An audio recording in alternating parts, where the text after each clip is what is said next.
We learned from Matthew today that the popularity of Jesus has reached high proportions. People are following him all over Galilee, but his life is not lived in a conflict-free zone. There are clashing force fields of evil out there. Jesus has just received a report about the tragic death of the beheading of John the Baptist. He sorely needs bereavement time. He tries to get away by himself, but the crowds are relentless and the needs seem overwhelming. Rather than making a run for it, Matthew reports that Jesus sees the heart of the people's need. He has compassion for them and cures their sick. But there's this logistical problem. It's late in the day, everyone's stomach is growling, and the nearest Red Lobster is 2,000 years away.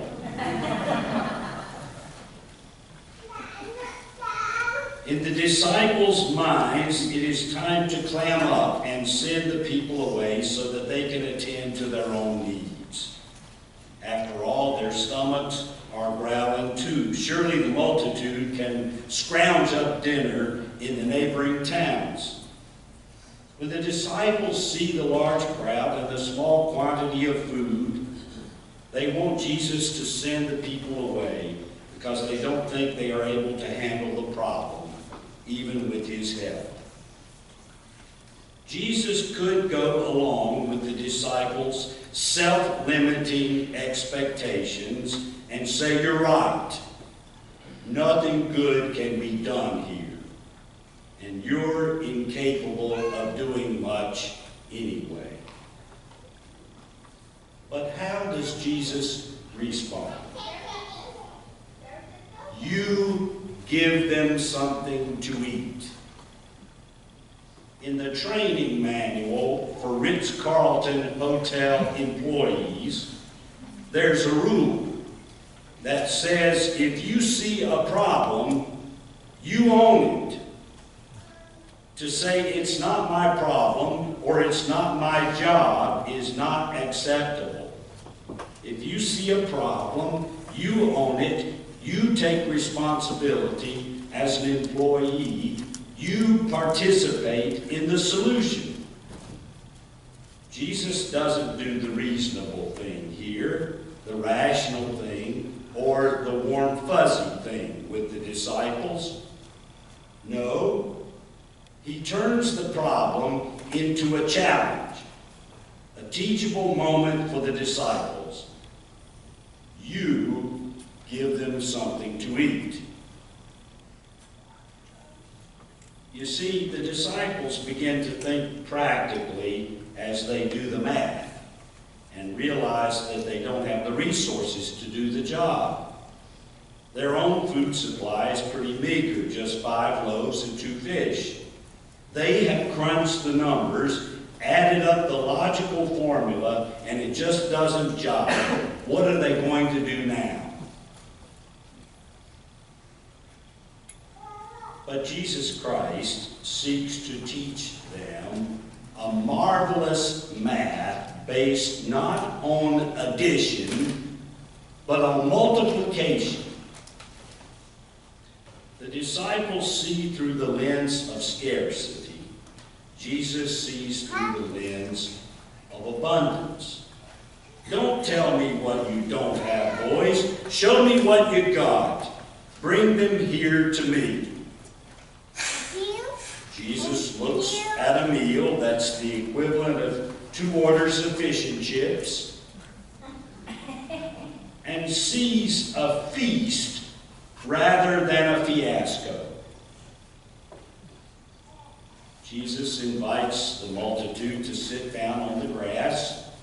He gives thanks to God and gives food to the disciples. The connection to the Lord's Supper is pretty obvious, with one slight variation in the original language.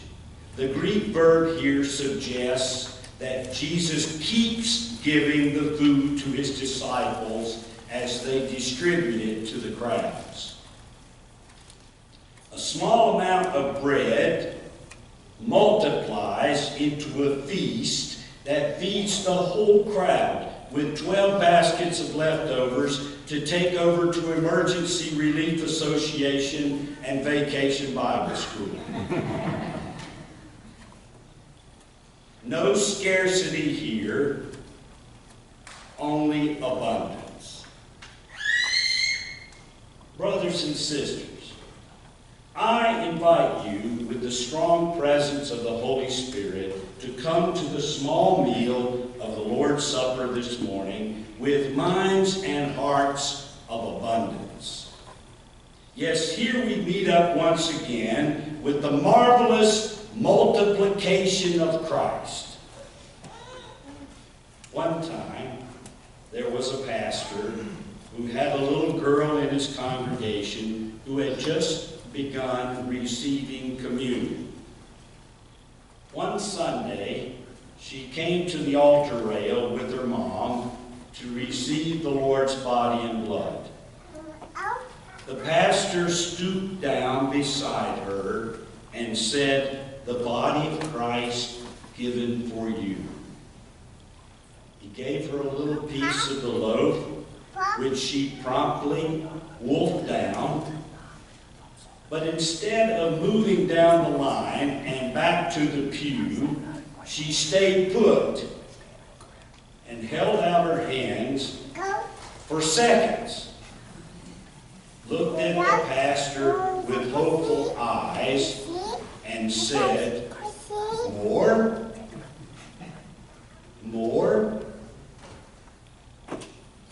More? More?" With God, there's always more. More compassion, more grace, more love, more forgiveness, more room, and more challenge. God takes the smallest that we have to offer and multiplies it into more than we can fathom. We need to ditch the diet of scarcity and enjoy the hunk of grace God offers to us without price. More. More. More. Jesus now calls us today to look beyond the logistical problems of addition and think multiplication. The hungry multitudes.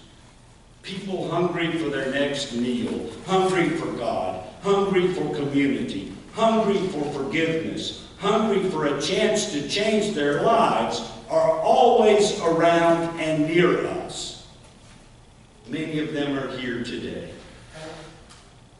Jesus says to us, you give them something to eat.